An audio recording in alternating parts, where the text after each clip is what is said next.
existen países que, lejos de implementar un confinamiento obligatorio a sus ciudadanos, brindaron libertad plena al escrutinio y responsabilidad individual de cada uno de los habitantes de dichos países. El ejemplo más famoso ha resultado ser Suecia. Sin embargo, a comparación de sus países vecinos, Suecia tiene un índice de mortalidad por coronavirus mucho mayor. ¿Es esta una prueba suficiente para aseverar de que la estrategia de Suecia ha fallado? Primeramente analicemos dichas muertes. Según cifras oficiales, más del 50% de las muertes por COVID-19 en Suecia se deben a defunciones de ancianos en asilos. Si algo le podemos reprochar a Suecia es no haber resguardado o protegido los asilos. Sin embargo, lógicamente esto no demuestra que la estrategia general de Suecia de no confinamiento haya fallado. Lo único que demostraría este resultado de muertes de ancianos en asilos es que debemos cuidar a la población más vulnerable y nada más.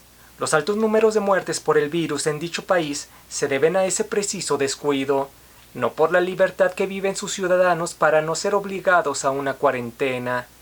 El pánico de países que establecieron una cuarentena obligatoria contrasta con la tranquilidad y la despreocupación que viven ciudadanías como la de Suecia. Básicamente, esta sería en realidad la única gran diferencia. El gran genio de la política Montesquieu ya nos advertía que un estado despótico busca generar pánico y miedo para gobernar, mientras que la meta de una república democrática era la búsqueda de la libertad en los ciudadanos.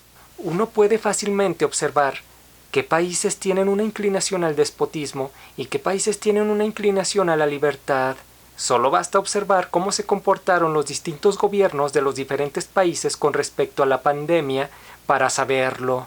Ya en la novela de 1984, George Orwell nos explicaba que una dictadura tenía como principales pilares a los propios ciudadanos enajenados con la dictadura, espíritus moldeados con los mandatos y órdenes de la dictadura, es decir, ciudadanos traidores a la libertad. Por ello en la novela de Orwell, nadie confiaba en nadie. El enemigo de un ciudadano era entonces otro ciudadano. Siempre ha habido gente que tiene la imperiosa necesidad de tener un Mesías, un Salvador, un líder por el cual guiar su opinión y su actuar.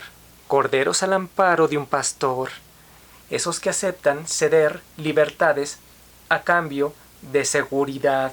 Pues bien, actualmente existen personas que en redes sociales increpan o critican a otras personas cuando éstas hacen uso de sus libertades.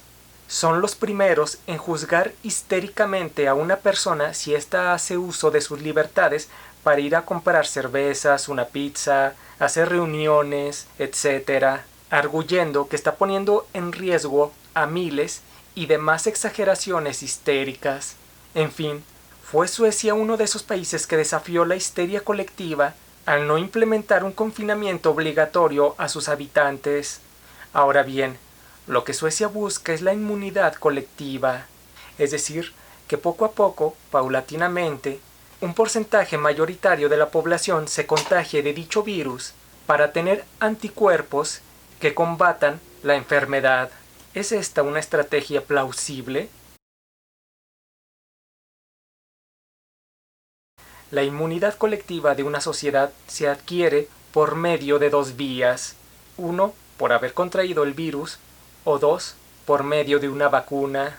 Obviamente la mayoría optaríamos por ponernos una vacuna. Empero, ¿cuándo habrá una vacuna? ¿En medio año? ¿En un año? ¿En varios?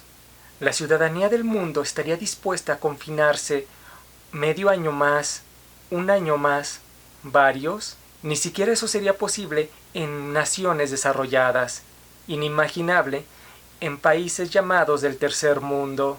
Aun siendo optimistas con respecto a la vacuna e imaginando que el día de mañana está producida en masa, que está libre de efectos secundarios y lista para ser esparcida por el mundo, aun así, ¿es ético que tenga un precio y para adquirirla los países tengan que endeudarse con agentes financieros? ¿Es ético endeudarse, por ejemplo, con el Fondo Monetario Internacional, a sabiendas de que toda deuda suele ser eterna, pues año con año se pagarían millones en concepto de intereses? Si algo sabemos de esto, es decir, de pagar deudas infinitas, somos los mexicanos, por ejemplo, con el Fobaproa. En fin, si somos realistas entonces, la única inmunidad probable que nos queda es la del contagio, como la estrategia sueca, y esto a pesar de la histeria y la cobardía de quienes tienen miedo a un virus no mortal obviamente para personas no vulnerables.